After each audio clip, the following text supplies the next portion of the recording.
ભાવનગર શહેરમાં આગામી 16 જુલાઈ 2026ના રોજ ભગવાન જગન્નાથજીની ભવ્ય રથયાત્રાનું આયોજન કરવામાં આવ્યું છે। આ પવિત્ર મહોત્સવને લઈને આયોજકો દ્વારા તમામ તૈયારીઓને આખરી ઓપ આપવામાં આવી રહ્યો છે।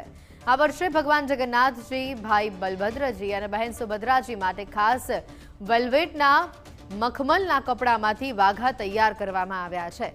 છેલ્લા 30 વર્ષના વધુ સમયથી સેવા આપતા હરજીવનભાઈ દાણીધારિયાએ જણાવ્યું છે આ મામલે કે આ વર્ષે વાઘામાં લાલ, પીળા અને લીલા રંગનો સંગમ કરવામાં આવ્યો છે, જે ભગવાનના શ્રૃંગારમાં 4 ચાંદ લગાવી દેશે।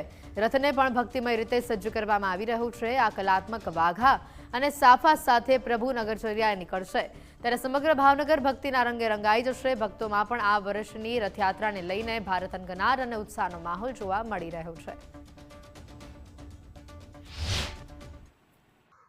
લગભગ 30-35 વર્ષથી વાઘાનું કામ હું કરું છું।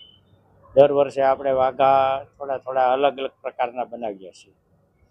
દર વખતે વાઘા જે બનાવી છે એને કરતાં આ વખતે આપણે મખમલના વાઘા બનાવ્યા છે।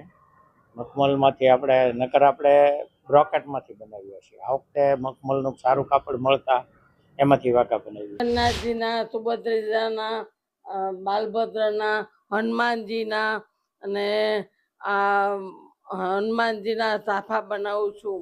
17 વર્ષથી બનાવું છું।